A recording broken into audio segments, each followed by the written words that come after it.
What is going on, everybody? Welcome back to the Awesome Show. I'm back with more Mattel Masterverse Masters of the Universe Revelation figures Wave 1. And in this wave, we have some pretty big characters here. So we're starting off with HeMan, which looks pretty awesome, of course, in the new Revelation style with that new animation style and stuff. So it's HeMan, but looks much more cooler than he did back in the 80s. So that's an awesome looking figure. And then, of course, we have his counterpart of Skeletor, which looks pretty awesome. Of course, we've already done that Skelegod version. So this is just our normal Skeletor. So we'll be able to see how those look compared to each other. And of course, both of them come with their main weapons and stuff. So that is awesome. And then we also get Evil-Lyn and Mossman, so two more great looking figures. Of course, Evil-Lyn, Skeletor second in command, and then Mossman is a good guy figure to add on with HeMan. Looks pretty awesome there. Of course, he's not all flocked like the original figure was, and hopefully he doesn't smell like the original one did either. But four great looking figures here. And of course, we have seen the first 5 episodes of Revelations. I thought it was pretty good, and I thought the story was actually pretty decent stuff. It's been a fine detailed story, especially compared like the 80s ones and stuff. So having a good show going on with some great looking figures here. I'm excited to open these and check them out.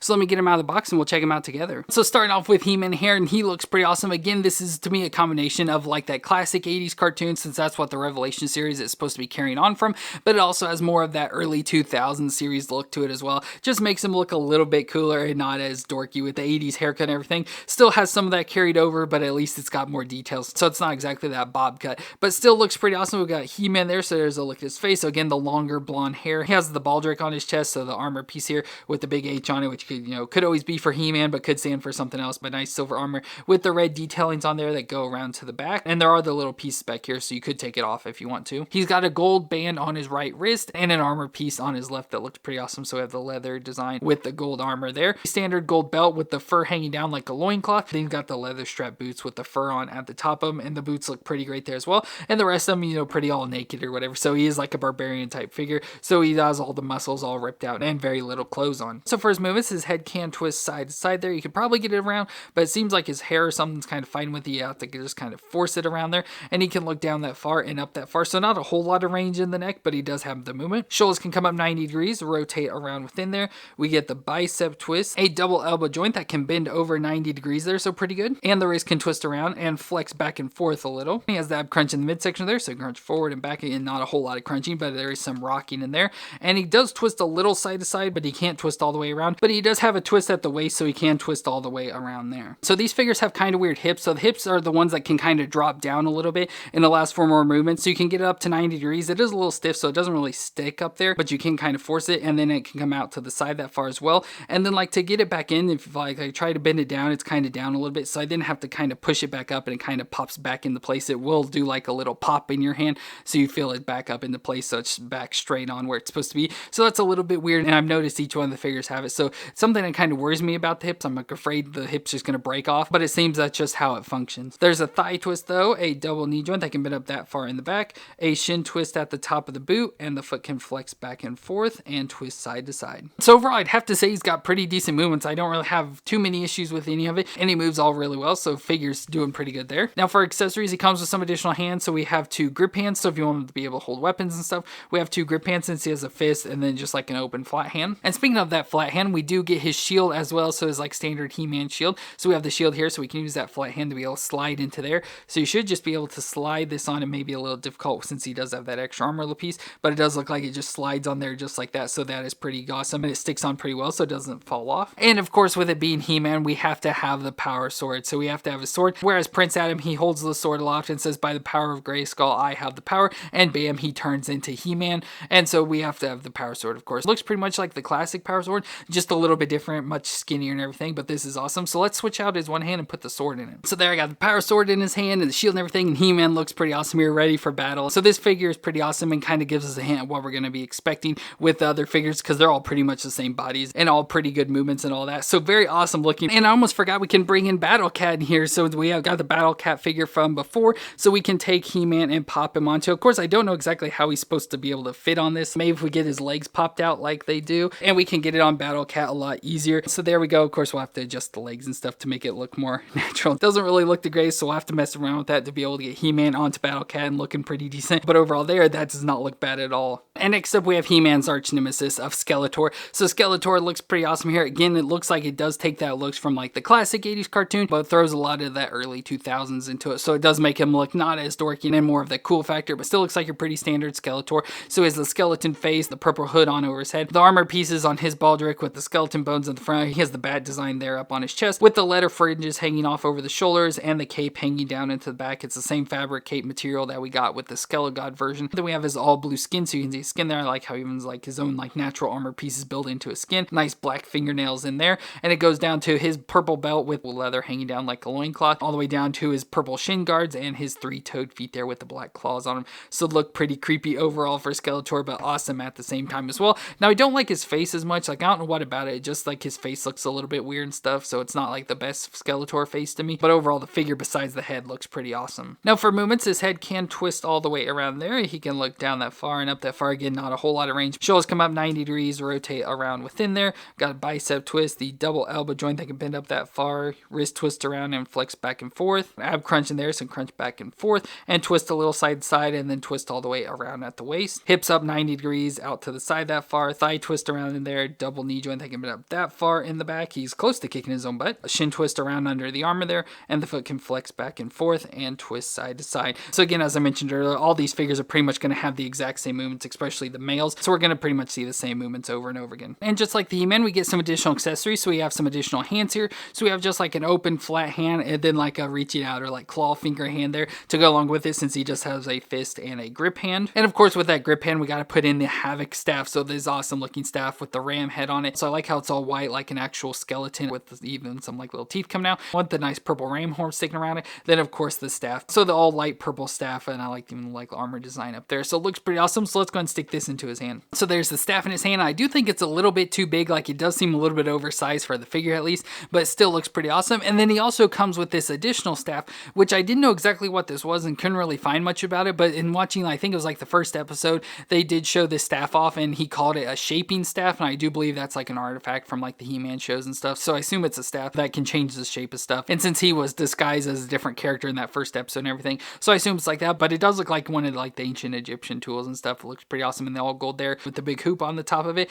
But of course, nothing compares to his Havoc staff. So we'll just leave him with that. And then I can also bring over the Skeletor version of Skeletor from the Masterverse line that I did in a video a couple weeks ago. So there we have the Skeletor version of Skeletor, which I guess I can do spoilers because this will be out a week after the show's been out. So if you don't want to hear, I guess spoiler alert, but Skeletor does end up with the powers of Grayskull and he turns into Skeletor, which is a prediction I made for this video since he comes with the power sword. So it's not like it's like I came up with it out of nowhere. Like there were plenty of hints that made me guess that was going to happen. So I think it looks pretty awesome. Like I said, from this video, I was excited to see the actual Skeletor just to see what it looks like. And I definitely do like the normal Skeletor a lot more, but it is cool to see him in that Skeletor form where he actually got the powers of Grayskull for once and became this giant version. So very cool overall for the Skeletor figures. And next up, we've got the evil witch, Evil-Lyn, and she looks pretty awesome here. I like this design for her. And this is our first female in the line as well, so she will have a little bit different body. It looks like overall she's probably still pretty similar. I like how they even gave her some muscles and stuff. But there's a look at her face. So it looks pretty nice there. It looks pretty stoic and everything. You know, it does look like an evil witch.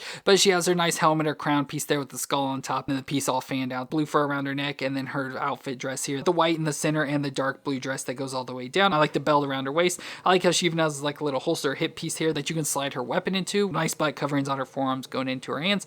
Black pants that go all the way down to the boots, and I like the full folds at the top of the boots and stuff there. Just look pretty awesome all in the black there. So overall, it's a really nice looking figure for Evil-Lyn. Of course, they didn't give her the yellow skin or anything like the old classic toys, but overall, she just looks really nice. So for movements, her head can twist side to side there, not too much because of her helmet piece and then like the collar of her shirt and stuff, and she can look down that far and up that far. Again, not a whole lot of range there either. Shoulders come up 90 degrees and rotate all the way around. We get the bicep twist, a double elbow joint that can bend up that far, so almost all the way up on itself, and the wrist can twist around and flex back and forth. She has an ab crunch in the midsection, so crunch back and forth, and can twist a little side to side and then twist around at the waist once again. Hips come up 90 degrees out to the side that far. Can see the thigh twist around up in there, a double knee joint that can bend up that far in the back, shin twist at the top of the boot that can twist around, and then the foot can flex back and forth and twist side to side. So she pretty much does have the same movements as the male figures, just a little bit skinnier. For accessories, she comes with a bunch of accessories. So we got two additional hands. So we have a grip hand and like an open magic hand to go with the opposite that already came on the body. She has some fist hands as well. And then we get her weapon of her magic wand. So we get her shrunk down version, so like her little wand version. So I like how it's got the little claws with the orb in the middle of it. So that's awesome.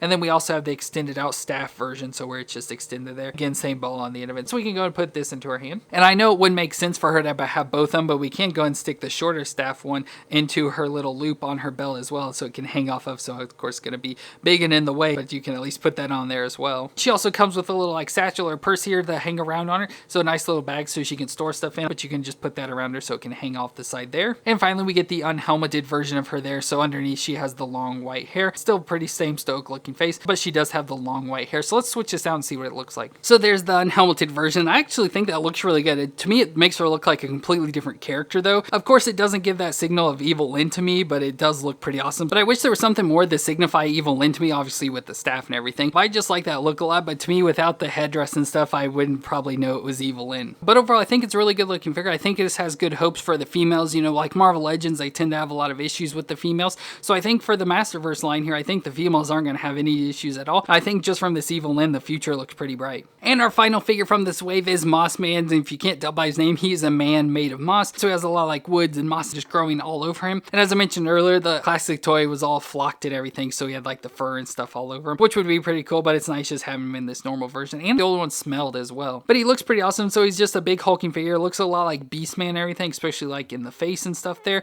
But he is all green instead of orange and furry. He's all mossy and everything. But he looks pretty good. So in the face there, I like the darker green and then going into the light green of the moss. So I have the like the ears of Beastman and the little fur around his head, white eyes and white teeth there. And then like I said, the moss all through him. And then he even has the belt kept similar like HeMan and stuff. Well, it looks like it's made of wood with some leaves and stuff hanging down for the loincloth. And then even down on his legs where it'd be like his boots, it looks like it's much thicker material. And then even has like some tree stumps into it. And his feet are these like tree roots sticking out, 4 of them going in different directions, which do help him stand and everything. And his hands look like tree roots as well. So he just looks pretty awesome. This is a nice looking figure, you know, looks very different, you know, something out of the ordinary, but looks pretty awesome and like they did a great job with it. So for his movements, his head there can twist side to side. It can't twist all the way around, it feels like. And you can look down just pretty much straight on there and up a little bit that far as well. So not a whole lot of range in the neck. Shoulders come up 90 degrees and rotate all the way around within there. We get a bicep twist, the double elbow joint that can bend up that far. Wrist can twist around and flex back and forth. Ab crunch right in there, so crunch back and forth. And a little twist side to side and then twist all the way around at the waist. Hips up 90 degrees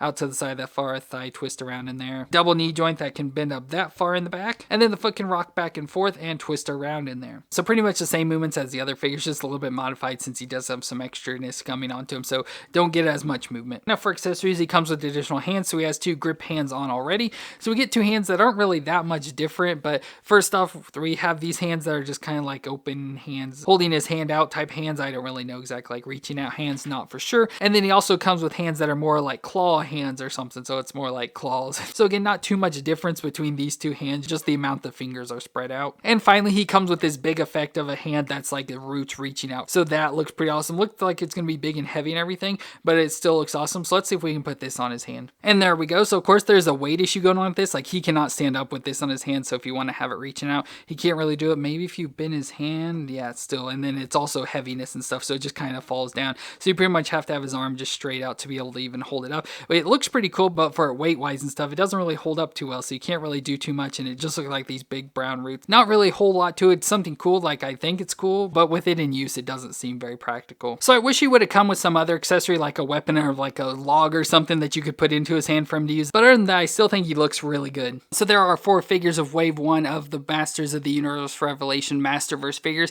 4 very cool looking figures. Like I said, I think these are all pretty good figures. I don't really have any complaints about them at all. No real issues or anything found. So I think this is a really good toy line. And I'm excited to see how they expand this line out. I know there's already Wave 2 sort of been announced. So of course we're going to be getting more figures. It looks like, of course, with the one-off like exclusive figures. Like I know there's that Scareglow that we did order the other day. So I'd have to say I think HeMan and the Masters of the Universe is being brought back pretty well. I think these figures are really nice. I think they look awesome. So I think a lot of people, especially grew up watching HeMan, and the new kids as well could easily get into it. And I think the show was pretty good. I know there's a lot of like controversy around it, but I don't understand any of that stuff from watching the show. I thought it was pretty good and excited to see how it continues. But let me know what you thought of these figures down in the comments, and have you picked these up for yourself? And if you enjoyed my review, please leave a thumbs up for me. But I want to thank you all for watching. I hope you all stay awesome out there, and I'll see you in our next HeMan review.